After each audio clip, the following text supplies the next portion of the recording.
Há um poema do Vinícius de Moraes que diz: porque hoje é sábado.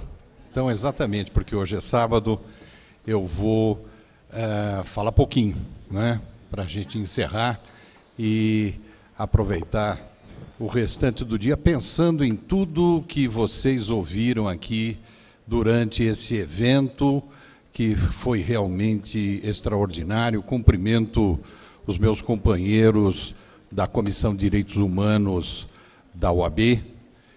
Eu fui coordenador dessa comissão, né, há muitos e muitos anos atrás, e também estive em outras comissões de direitos humanos durante o percorrer da minha vida. Vejo colegas do CONDEP, né, do Conselho Estadual de Defesa da Pessoa Humana. Eu representei o Poder Judiciário neste conselho. Ainda sou da Comissão Justiça e Paz da Arquidiocese de São Paulo, que foi a primeira comissão de direitos humanos do Brasil, e pertenço no Judiciário a uma comissão de direitos humanos que é exatamente juízes para a democracia. Nós não pensamos o judiciário para dentro, nós pensamos o judiciário para fora. Cumprimento, portanto, todos vocês, queridos amigos, amigas, meus companheiros de mesa.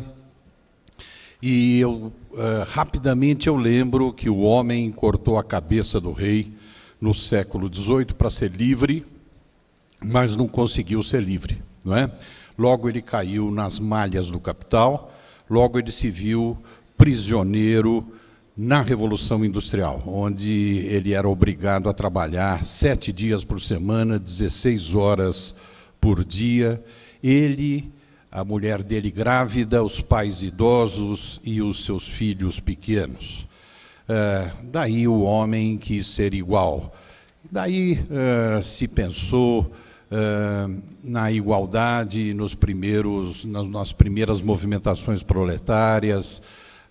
Marx e Engels vêm com documentos importantes, as primeiras marchas. Isso vai desembocar na Revolução Russa de outubro de 1917, mas os homens também não conseguem ser iguais. Depois de um século XX, que nós vemos inúmeras crises, inúmeras guerras, né? Depois da primeira metade com 2 guerras mundiais, então o mundo quer ser fraterno, mas não consegue ser fraterno também. Uma vez num debate que eu estava com Dom Paulo Evaristo Arnes na PUC, perguntaram para o Dom Paulo, que foi uma das primeiras vozes nesse país a gritar contra a ditadura militar, não é? Correndo riscos praticamente sozinho, só depois que ele montou a nossa Comissão Justiça e Paz, isso só em 72, mas até então sozinho enfrentava os generais com o dedo em riste, né? Sem nenhum medo. E uma vez perguntaram para Dom Paulo: defina direitos humanos em uma única palavra, e ele falou: solidariedade. E é com base na solidariedade que eu faço o fechamento deste nosso encontro. Se não formos solidários, né, nós não vamos conseguir militar e concretizar os direitos humanos. E eu digo isto, né, porque eu tenho estudado muito no grande livro da vida, talvez muito mais do que nos livros técnicos. Eu falo sempre para os meus alunos, inclusive para os novos juízes, aqueles que muito vaidosos chegam na carreira achando que podem tudo, eu logo faço ver a eles que eles não podem nada, não é? Que eles vão poder e vão servir no momento em que eles abrirem os olhos para as realidades sociais. Portanto, eu levo os meus alunos para lerem o grande livro da vida, que não é um livro fácil de achar, não é? Esse livro não está nas prateleiras das bibliotecas das universidades, nem está à venda nas boas livrarias. Nós vamos achar esse livro na poeira das ruas, no chão enlameado das favelas, nos esgotos dos cortiços, no pátio da Fundação Casa, nas celas do nosso falido sistema carcerário, nas áreas de ocupação. É lá que nós vamos achar o grande livro da vida, e eu sempre digo, nós temos que ler uma página por dia, pelo menos, deste livro, né? Eu comecei a ler esse livro muito cedo, aos 13 anos de idade, para escapar de um exame de geografia. Eu fui fazer um levantamento numa favela, lá eu conheci a Mônica, uma menina negra, isso nos anos 50, que também tinha 13 anos de idade, extremamente magra, mal vestida numa manhã chuvosa e fria de domingo, e eu vi que daquela magreza toda saiu uma grande barriga. Eu vi, logo constatei assustado, que aquela menina da minha idade, 13 anos de idade, estava grávida. Eu fui conhecer o barraco onde ela morava, chão de terra batida, coberto quase que integralmente por um imundo colchão de casal. Em cima daquele colchão de casal, naquela manhã fria, não tinha cobertores, nem mesmo lençóis e travesseiros. Havia tijolos, pneus, latas enferrujadas, ferros retorcidos, jornais amarelados, uma geladeira sem porta, um fogão de pé quebrado, uma antiga televisão dos anos 50 com vidro rachado. E no meio daquela quinquilharia toda, dormia uma senhora que eu reputei ter muitos anos de idade, dormia ofegantemente, embrulhada em jornais. E eu perguntei para a Mônica, é sua avó? Ela falou, não, é minha mãe. Ela tem esse jeitão de velhinha, mas ela não é velhinha. Ela tem 40 e poucos anos de idade, ela está com câncer, nós não temos como cuidar dela, por isso que ela está assim. E eu, já bastante emocionado, perguntei para a Mônica, e Mônica, você mora sozinha com a sua mãe? Ela falou, não, moramos em 7 pessoas aqui. Eu, a mamãe e meus 5 irmãos mais velhos. Eu falei, não dá para caber aí dentro. Ela falou, tem que caber. Eu falei, mas desse lado tem tudo isso aí. Daquele outro lado está sua mãe dormindo. Onde vocês dormem? Ah, dormimos neste canto, uns por cima dos outros. E dormindo uns por cima dos outros, acabou acontecendo o que aconteceu. Um dos meus irmãos, que eu não sei dizer qual foi, um deles me engravidou. Eu estou grávida de um dos meus irmãos. E aquilo veio como um raio na minha cabeça, e eu confesso que a partir dali eu comecei a encontrar o livro da vida e comecei a ler. Nunca mais eu consegui sair da grande favela da vida. Mais tarde, com companheiros do primeiro ano da faculdade, fomos trabalhar numa outra favela, aquela que eu fui, uma favela que já não existe mais em São Paulo, a favela do Vergueiro. Fomos trabalhar na favela do Bororé e ficamos lá 10 anos, os 5 anos da faculdade e mais 5 anos como advogado. E correndo riscos, nós estávamos no mais difícil período da ditadura militar, nos chamados anos de chumbo. Estudantes de direito, que já são tidos como subversivos, o que estariam fazendo entre os pobres? Portanto, éramos vigiados, éramos interrogados, mas não desanimamos. Todo fim de semana a gente ia fazer reforço escolar e aproveitávamos para subverter aquelas crianças. Subverter passando noções de cidadania para aquela meninada, não é? Durante a aula de história, de geografia, de português, de matemática, a gente tentava subverter aquelas crianças e adolescentes. E deu certo. Há 3 anos atrás, eu voltei lá para uma festa de Natal e, emocionado, primeiro notei o óbvio. Aquelas crianças e adolescentes tinham crescido e tinham se tornado gente muito boa, eram os líderes comunitários e passaram a exigir do nosso inoperante poder público tudo o que eles tinham direito. Creche tinha chegado.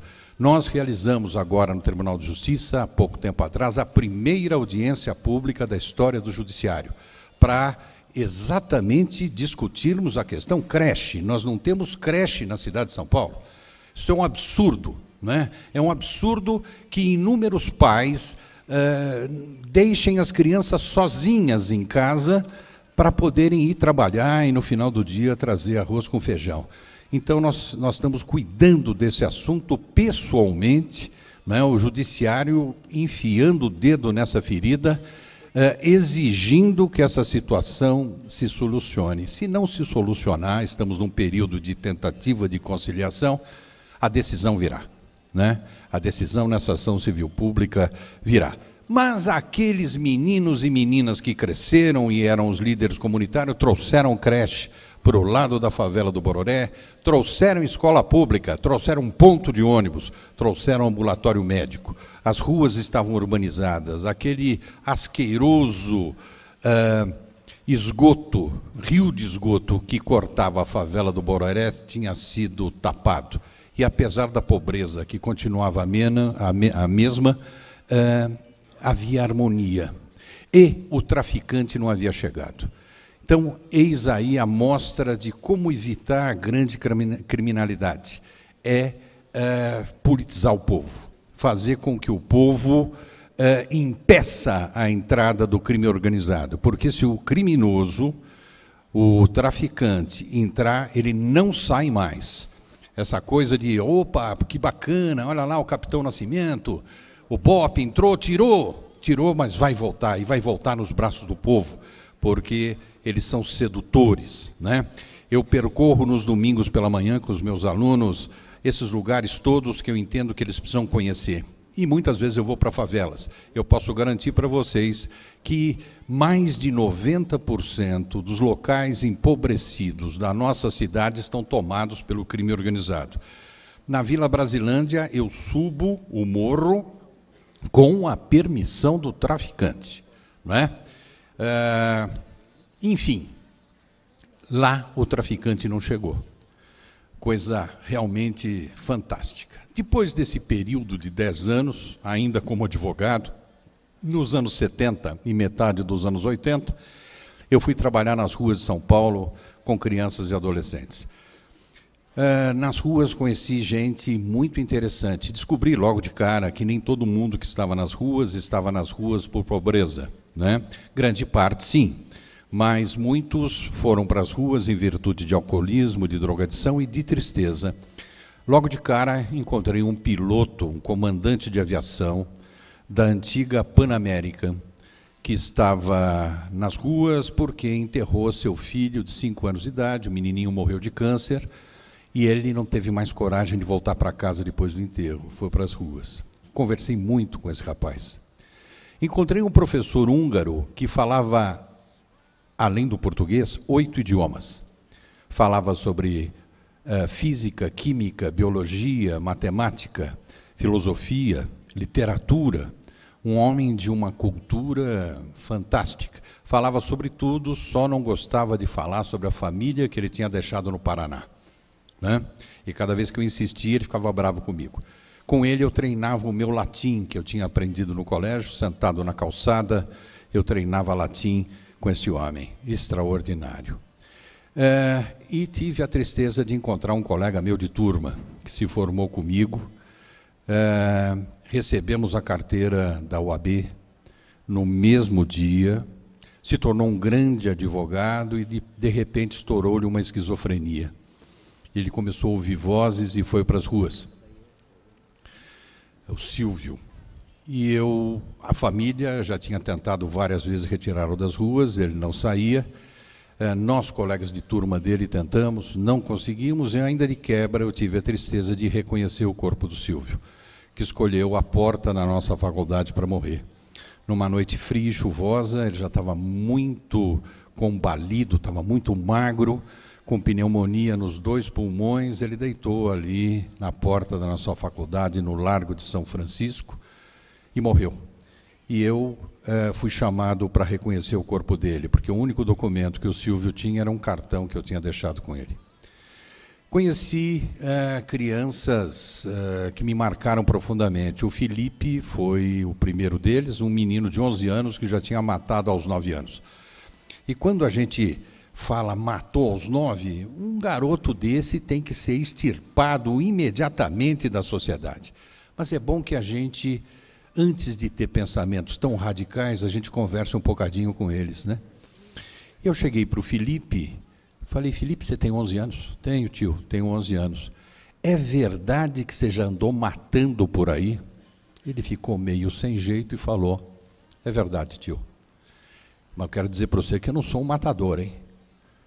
Não, tudo bem, mas já matou, Felipe? Já. Posso explicar, tio?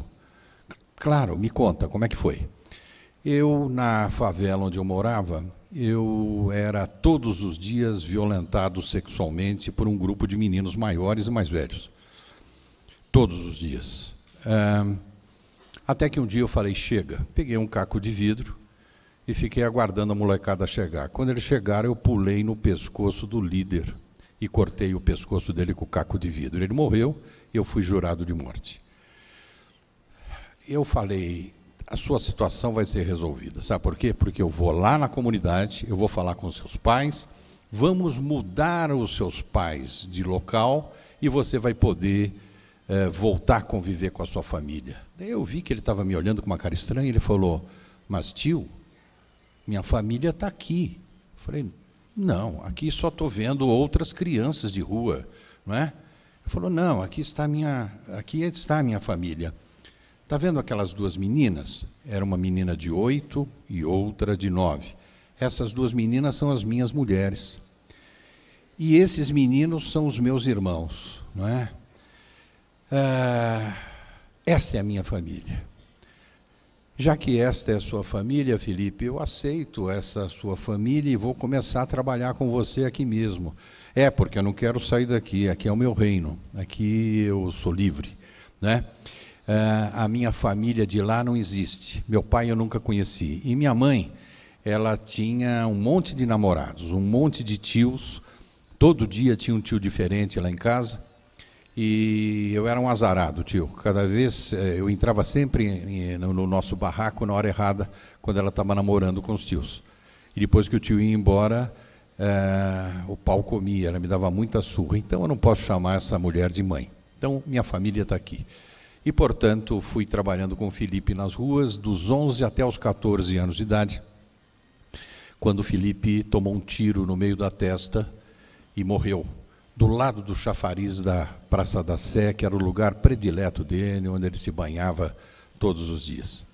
Conheci adolescentes de 15, 16, 17 anos, de todas as classes sociais, algumas exploradas sexualmente, outras se prostituindo por conta própria, e todas com uma história comum, tinham sido abusadas sexualmente dentro de casa. Fiz um levantamento agora na condição de coordenador da Infância e Juventude do Tribunal de Justiça. Os homens são campeões olímpicos de violência sexual, né? Raramente vemos uma mulher violentando sexualmente uma criança ou um adolescente. Entre os homens, entre o vovô, o tio, o primo, o irmão mais velho, mas os campeões são os pais e são os padrastos. Essas meninas que estavam nas ruas tinham uma raiva muito grande dos pais e dos padrastos. Mas a raiva maior era das mães, porque enquanto, por um lado, elas não operam ativamente, mas a sua omissão, o seu silêncio é tão violento quanto a ação dos abusadores.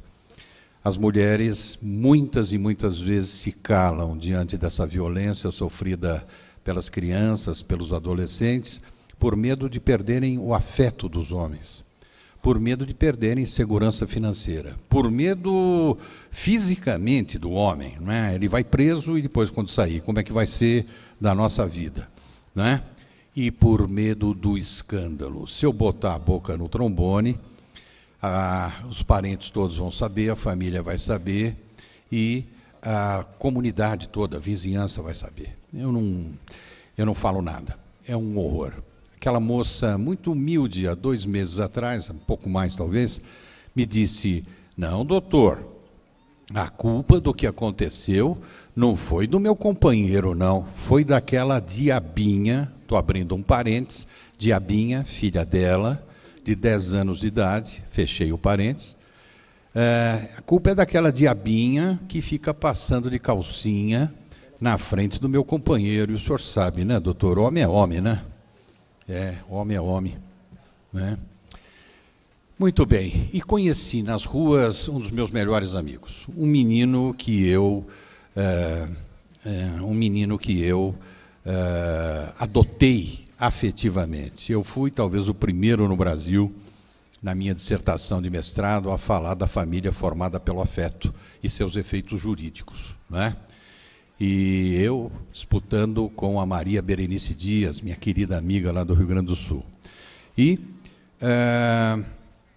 esse menino, 15 anos de idade, filho da classe média, de um engenheiro e de uma professora, tinha sido expulso de casa porque viciadíssimo em cocaína, que não era uma droga frequente naquela época, viciadíssimo em cocaína, ele começou a vender tudo dentro de casa, foi expulso, foi para as ruas, e nas ruas, para poder se sustentar, ele era um cara maior do que eu, grandalhão, e na Praça da República ele se tornou um trombadão. Ele vinha correndo, derrubava pessoas, pegava mala, carteira, brinco, colar, o que ele pudesse pegar, para poder se sustentar e sustentar o vício.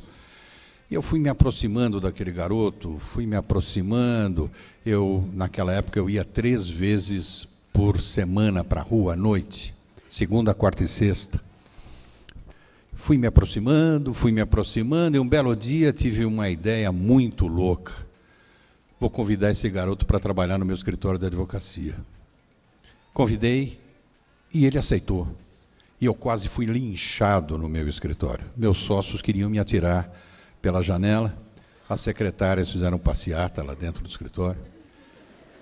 Cada vez que o garoto passava na frente da mesa dela, elas escondiam a bolsa, e aquele meu colega que ainda vejo bastante, é um grande amigo, que cuida de direito tributário, a sala dele ficava bem na frente da mesinha do nosso boy das ruas. Cada vez que o menino sentava, ele levantava e trancava a porta. Eu não sei se por isso, por essas discriminações todas, ou porque ser viciado em drogas da cocaína para baixo é realmente de matar de ruim para largar. Eu trabalho hoje na Cracolândia e sei como é difícil. E não sei se por uma razão ou por outra, ele teve uma recaída. E eu fui buscá-lo nas ruas novamente. Caminho de volta, novo tratamento no Hospital das Clínicas, voltou de novo para a casa dos pais, voltou a trabalhar, voltou a estudar e recaída de novo, outra recaída, mais uma, foram 7 recaídas. E eu já sem aguentar mais aquela situação, passado bastante tempo, eu não aguentava mais aquilo tudo. Eu encontrei com ele nas ruas pela 8ª vez, minha 8ª tentativa de resgate, e eu teria dito para ele uma frase bíblica, que ele me relembrou, porque hoje ele me assessora no trabalho nas ruas. Ele me lembrou em agosto de 2011 o que eu falei para ele. E a frase bíblica foi a seguinte: cara, você é um pé no saco. Você é o cara mais chato que eu já conheci na minha vida. Eu não aguento mais você. Mas de uma maneira ou de outra passei a amar você como um filho. E de filho a gente não desiste. Vamos embora de novo. E ele foi. E dessa vez ele não voltou para as ruas. Hoje ele é um professor da Fundação Getúlio Vargas. Ele é um excepcional...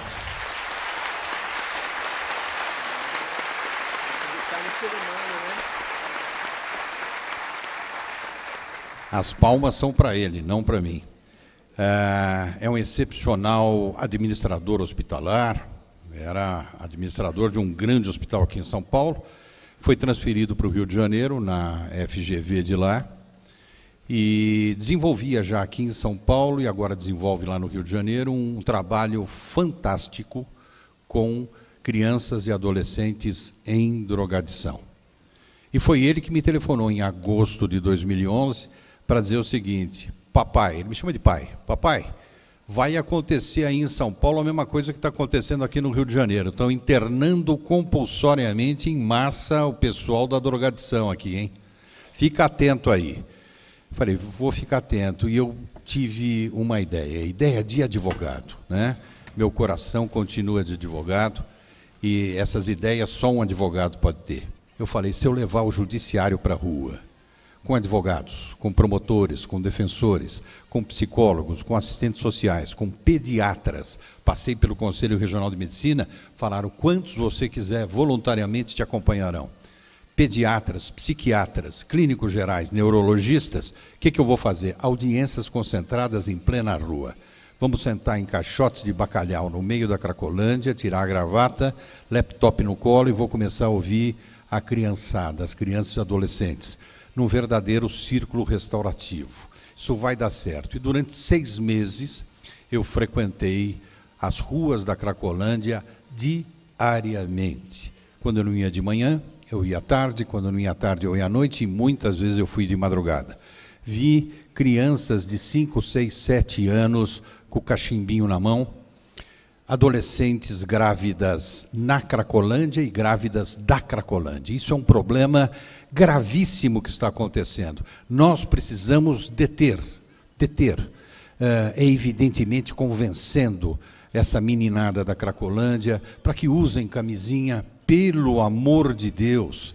Eu estou conversando com as igrejas para que as igrejas derrubem esses tabus, essas muralhas, porque é falta de solidariedade não levar camisinha, não levar injeção para as meninas, né? Para os rapazes que queiram usar desses métodos para não terem filhos. Eles não podem ter filhos. As crianças, os filhos do crack, estão nascendo, todos eles com transtorno mental. Outro dia eu estava no Hospital Leonor Mendes de Barros, diante de 12 bebês que choravam o tempo todo.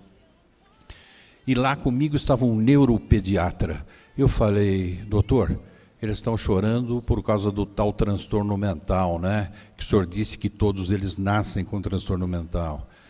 E o médico me disse, não, senhor, eles estão chorando porque são viciados em crack. Eles estão chorando por causa da abstinência. Eles estão sentindo uma falta doida do crack. Eles estão na fissura e vão chorar por algumas semanas. E o pior, doutor Malheiros, esse choro ininterrupto deles atrapalha a respiração. E aí, atrapalhando a respiração, vai faltar oxigenação cerebral. Ou seja, aquele transtorno mental que eu garanto para o senhor que cada um desses tem, vai piorar.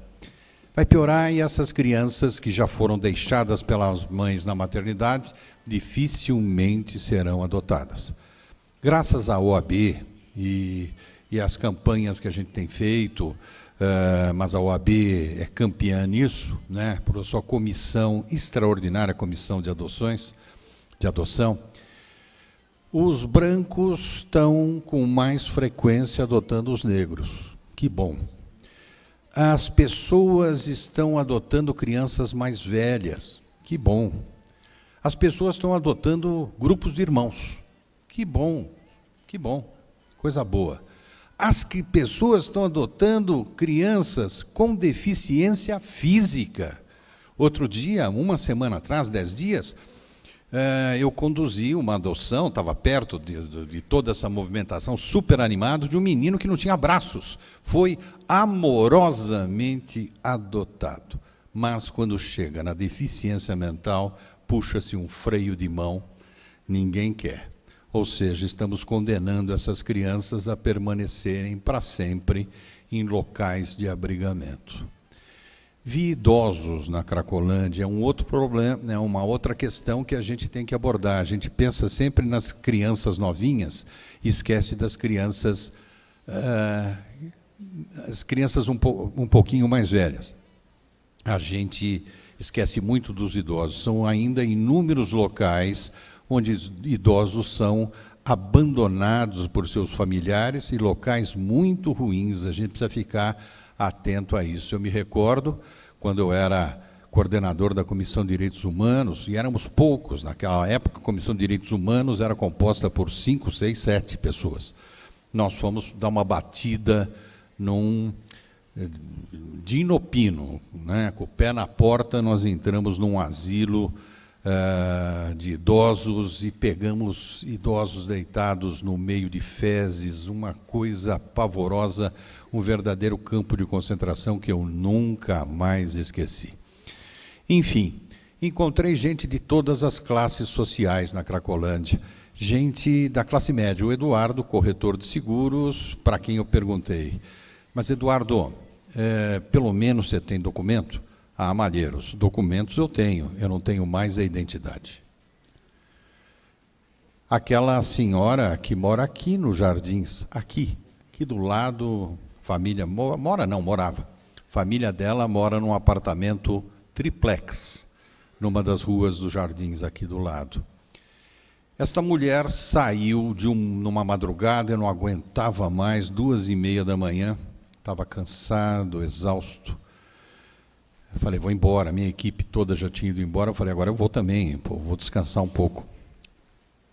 Quando eu estava indo embora, ela saiu do meio de uma montanha de lixo, vestida de sacos de lixo, correu na minha direção.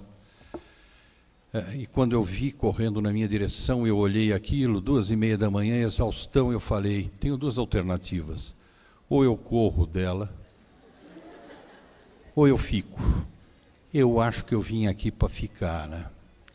Ela veio e me abraçou. E nesse momento, né, desse abraço, ela estava imunda, né? Eu lembrei um pouco daquele jovem de Assis, né? Ontem nós lembramos, foi o dia dele, o Chiquinho de Assis, né?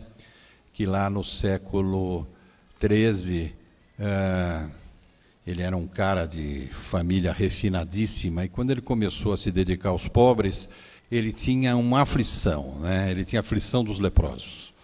Ele se doava e tal, mas morria de medo e tinha asco do leproso. E um belo dia, o leproso se aproxima dele e ele falou, é agora ou nunca, e abraçou o leproso, né? E isso foi a gota final na vida do conhecido Francisco de Assis.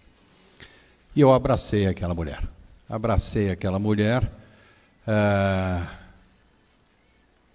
E daí ela me dizia, né? Papai, não me abandona de novo, fica comigo, papai, não vai embora, chorando convulsivamente. Sentei com ela na calçada às 2h30 da manhã, um pastor Daniel, que trabalha comigo lá na Cracolândia, o pastor Daniel me viu naquela situação, chamou uma ambulância, ela tinha já, meia hora depois, já adormecido, colocamos na ambulância e eu nunca mais vi. Depois o pastor Daniel me contou, falou, é tua vizinha, viu? Mora, nessa época eu morava ainda com a minha mãe, na Alameda Franca, é tua vizinha, mora lá, né? A família começou com álcool, passou para cocaína, quando chegou no crack a família desistiu, né? Ela está por aqui agora. E nós fomos cuidando para a gente implementar esse plano quando a Polícia Militar invade a Cracolândia no dia 3 de janeiro de 2011. E aquela operação tão violenta, tão agressiva, não serviu para absolutamente nada, só serviu para espalhar todos os usuários por todo o centro da cidade. Maior Cracolândia do mundo, 2.000 pessoas, 20% de crianças e adolescentes, agora espalhados por todo o centro da cidade. Nosso trabalho caiu por terra, até porque ficou tudo disperso, eu precisaria ter, inclusive, um trailer para poder visitá-los em todos os lugares da cidade. E cada um que eu me aproximava se assustava. Quem sabe não foi esse cara tão limpinho, né? Esse careca barbudo, que conduziu essa operação que fez com que tomássemos tiro de bala de borracha e cacetada, né? Ficaram com medo de mim. Mas eu não desisti, continuei, agora já não mais pelo nosso plano do judiciário, me unindo a grupos que há muito tempo trabalham na Cracolândia, continuei nas abordagens. E em agosto deste ano, em janeiro deste ano, o governo do Estado firmou com o Tribunal de Justiça um convênio onde nós estamos no CRATOD, sob minha supervisão, juízes dão plantões para eventuais internações compulsórias, que são poucas. As involuntárias são em número maior. Mas, enfim, estamos lá no CRATOD e eu voluntariamente continuo trabalhando nas abordagens, né? Não com tanta frequência, mas sempre quando eu posso, estou entre estes nossos irmãos que vivem naquele inferno. E quando eu tive esse aviso do meu filho das ruas e comecei a pensar no que eu ia fazer, eu fui para as ruas e vi que eu tinha perdido toda a prática de trabalhar nas ruas. Eu parei de trabalhar nas ruas para trabalhar com os primeiros doentes com AIDS. Não dava para eu ter dois voluntariados. E, então, na primeira metade dos anos 80, eu parei com o trabalho nas ruas e fui trabalhar no Hospital Emílio Ribas, onde até hoje eu trabalho, nas sextas-feiras à tarde, só que a partir de 97 passei a trabalhar com crianças, né? Como palhaço e contador de histórias do Vive e Deixe Viver, que nós fundamos em 97. 4 pessoas, hoje somos 1.500 voluntários em 87 hospitais em todo o país. Mas até então, até 97, trabalhei com adultos. É que eu era diretor da revista dos tribunais, e o nosso tesoureiro, cara fortão, pegou um resfriado, o resfriado virou gripe, gripe virou pneumonia, ele morreu em 2 semanas. E eu fui falar com o médico dele, falei, o que é isso? O cara era forte, morreu de gripe, morreu de pneumonia? Ele falou, não, ele morreu com AIDS.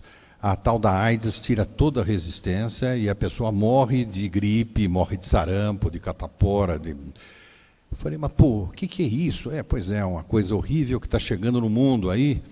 Eu falei, quero conhecer outros doentes. E fui e percebi que aqueles doentes, naquela época, quase todos homens e homossexuais, os viciados em drogas injetáveis, aqueles que tinham feito transfusões, as mulheres, chegaram depois. Eu vi que eles estavam completamente abandonados. E fui trabalhar com eles. E realmente continuei lendo o grande livro da vida. Tinha muitos preconceitos, minha solidariedade pesava mais que os preconceitos. E eu acho que a minha última barreira de preconceito caiu quando, naquela tarde, eu estava no Hospital Emílio Ribas, do lado de um jovem cantor de 25 anos, que estava morrendo naquele dia. Tinha tuberculose e AIDS. Com AIDS e tuberculose, pneumonia. Estava muito ofegante, eu já tinha conversado com ele umas 2, 3 vezes, estava na mesma enfermaria que ele. E ele fez um sinal para eu tirar a máscara de oxigênio dele. E eu tirei a máscara de oxigênio dele. Falei, o que você quer? Ele falou, quero cantar. Eu falei, mas que cantar, cara? Você está ofegante, você não está conseguindo nem falar, eu vou colocar a máscara de novo. Ele segurou meu braço e falou, tenho o direito de morrer como eu quiser, sou cantor, quero morrer cantando. Eu estou morrendo hoje. Né? E estava mesmo, eu já tinha aprendido a perceber quando as pessoas estavam partindo naquela situação. Eu vou pedir mais uma coisa para você, canta comigo. Eu muito sem graça, né?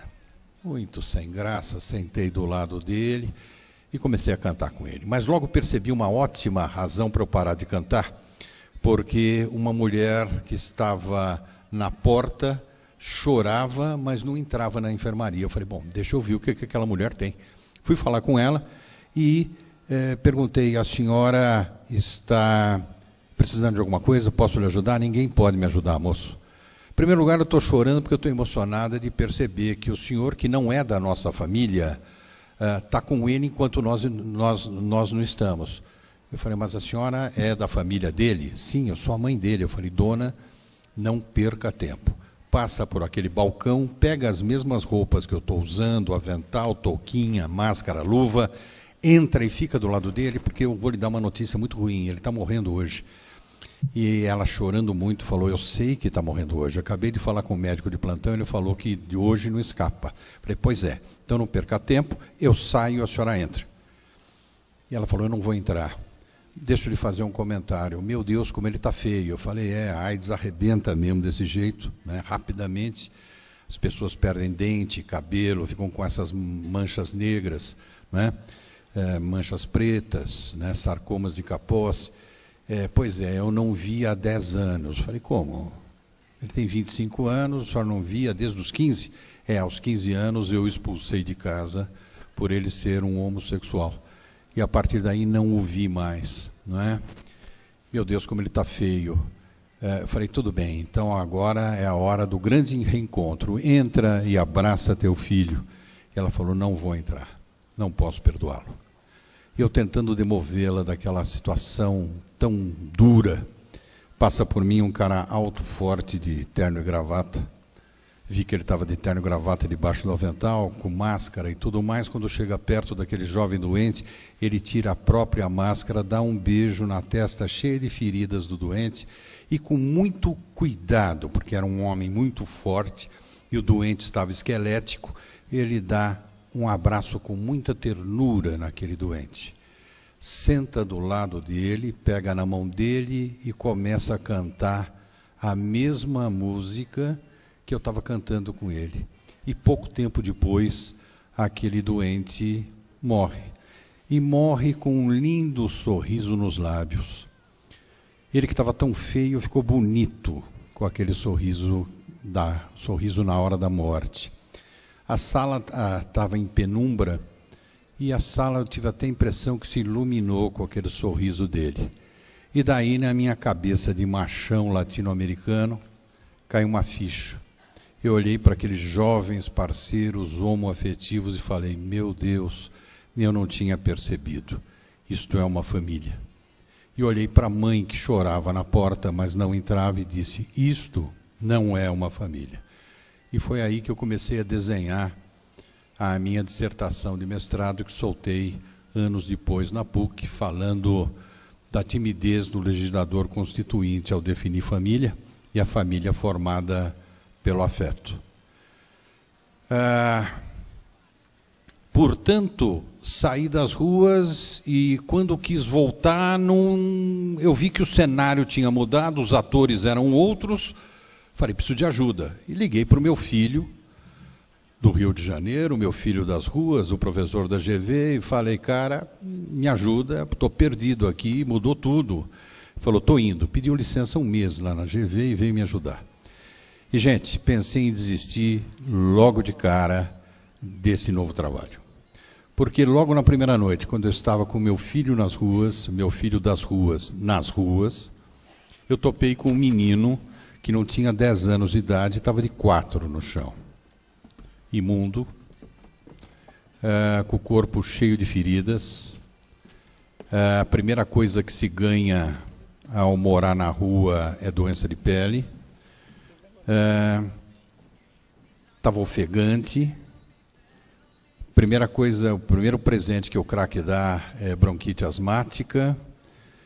Eu me ajoelhei diante daquele menino como a gente costuma ajoelhar diante do menino Jesus na manjedoura. Ajoelhei e comecei numa espécie de prece, de oração, falar com aquele menino. E logo percebi que ele não estava me ouvindo, ele tinha acabado de dar uma cachimbada, ele estava voando. Mas eu comecei a ficar preocupado, porque eu comecei a ver marcas de sangue vivo em torno dele. Eu falei, puxa vida, coitadinho, ele deve ter escorregado e batido com o rosto no chão, deve estar sangrando pelo nariz ou pela boca. E me inclinei para constatar isso. E vi que não estava sangrando nem pelo nariz, nem pela boca. Falei, mas de onde vem este sangue todo? E logo percebi que o sangue vinha dos 10 dedinhos dele. Ele estava com as mãos cavando um buraco imaginário no chão duro da calçada. Ele tinha perdido já pele, unha, e eu, enquanto com o que eu tinha naquele momento, meu lenço de pano e um pouco de água limpa, eu comecei a embrulhar as mãozinhas dele e eu falei para ele, cheguei a uma conclusão. E a conclusão foi a seguinte: perdão, meu filho. Perdão porque eu cheguei atrasado na tua vida. Eu, poder público, eu, Estado, eu, sociedade civil, né? Eu não lutei pelos teus direitos humanos. Eu não fui atrás de você. Eu não evitei que você viesse para esse inferno, da onde vai ser difícil tirar você. né? Mas, meu filho, é por isso que você estava tentando escapar, já que eu fui tão inoperante, você estava tentando escapar deste inferno, cavando um buraco imaginário, um túnel do tempo. Cheguei tarde na tua vida, mas olha, não vou desistir de você, meu filho. E nesse momento me emocionei muito, porque fui abraçado pelo meu filho das ruas, o professor da GV, que disse: papai, uma vez você me disse isso e deu certo. E ajoelhando do meu lado falou: nós não vamos desistir de vocês. E nesse momento eu proferi uma decisão para mim, né? Uma decisão que é a seguinte, da qual não cabe recurso, nenhum recurso e nem mesmo ação rescisória. E a decisão é: não saio mais das ruas. Trabalhando pelo judiciário aqui, ou trabalhando como voluntário, não saio mais. Vou ficar o restante do meu tempo tentando recuperar o tempo perdido, não é? Tanto tempo que eu, como Estado, poder público e sociedade, nada fiz por aqueles que estão naquele inferno. E quando eu acho que eu estou enxugando gelo, não é? E começa a me desanimar novamente, eu lembro de uma antiga frase, uma frase do antigo livro dos judeus, do Torá, que diz: se você salva uma pessoa, na verdade você está salvando a humanidade inteira. E com base nisso, eu permaneço. Muito obrigado.